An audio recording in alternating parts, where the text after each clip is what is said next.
Meron pong napakagandang kasabihan. At sana po maalala nyo ito pag kayo ay dumadaan sa lungkot, sa takot, o kaya naman sa pagkabigo sa inyong buhay. Ang sabi, a broken Crayola can still color. Ang isang nabali na pangulay, pwede pa rin mangulay. Hindi ibig sabihin na bigo ka na sa buhay mo, na bigo na ang buhay mo. Amen? Hindi ibig sabihin, malungkot ka ngayon sa buhay mo, ang buong buhay mo ay malungkot na.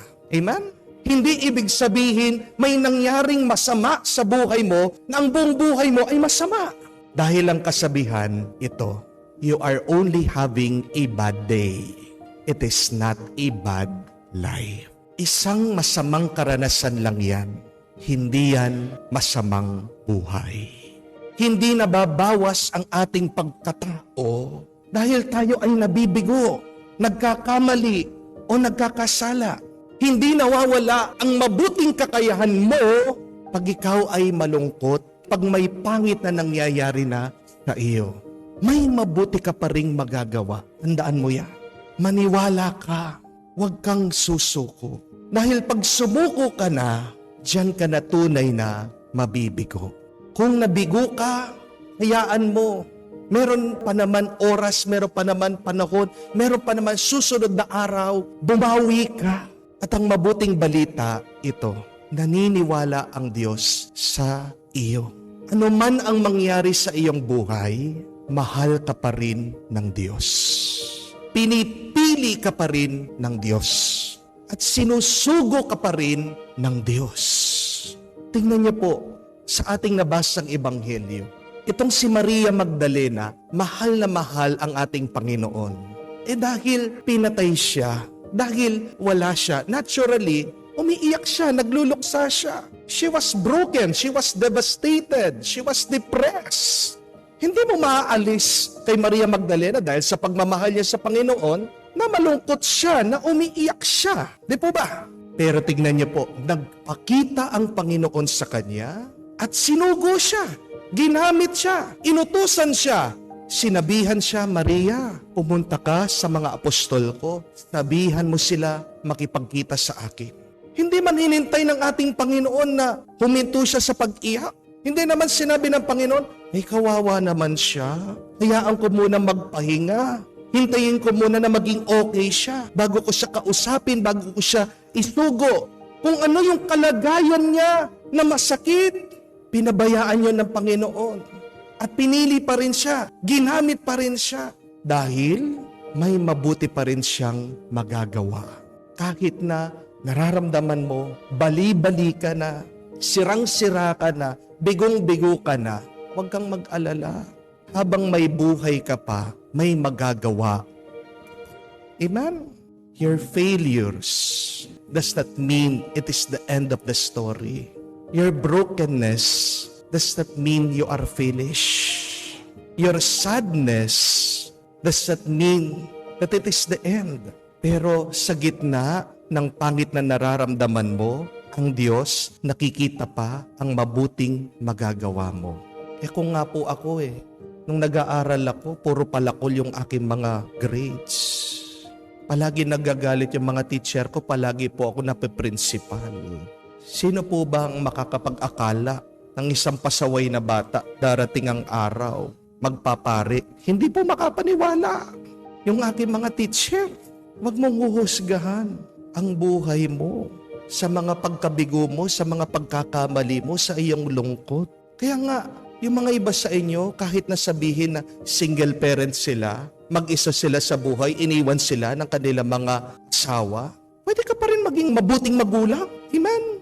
Pwede ka pa rin mabuting maghanap buhay. Pwede ka pa rin magtagumpay sa buhay. Amen? Kahit na sabihin mo, punong-puno ka ng utang, wala kang pera, pwede ka pa rin maging mabuting tao. Pwede ka pa rin nga mag-serve sa simbahan. Pwede ka pa rin maging masaya sa pagkain mo. Kahit ano lang yung makakain mo.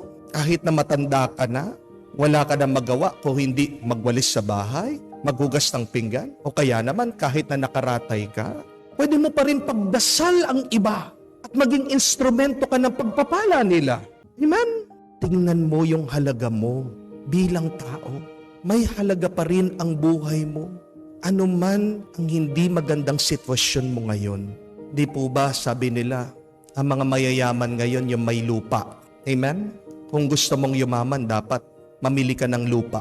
Ang lupa, kahit na anong lagay mo dyan, kahit na anong gawin mo dyan, lupa pa rin. Hindi bababa ng value ng halaga yan. Amen? Kayo po, kung bibigyan ko kayo ng lupa, gusto nyo po? Opo, hindi. Siyempre, pasensya na po, nakapasulang ha. Kidding aside, kung bibigyan po kayo ng 1 hektaryang lupa, tatanggapin nyo?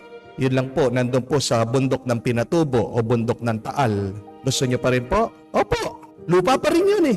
Di po ba? Kung yung 1 hektarya ng lupa may basura, tatanggapin mo? Bibigay sa'yo? Oo. Linisin mo. Kung yung lupa binabaha, tatanggapin mo? Oo naman. Kailan ba bumabaha? Pag tag-ulan lang naman, pag hindi na umuulan, lupa pa rin yun. Di po ba?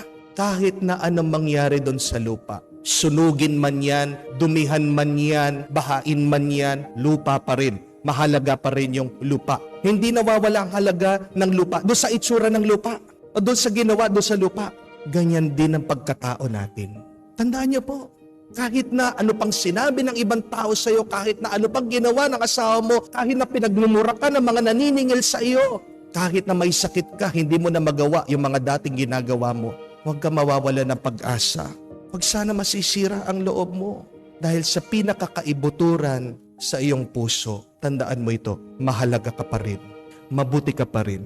Mahal ka pa rin ng Diyos. Pinipili ka pa rin ng Diyos. May magagawa ka pa rin mabuti at ikakaganda ng buhay ng iba at ikakabanal ng iyong kaluluwa. Your mistakes, your brokenness, your sin should not limit you, should not measure what kind of a person you are.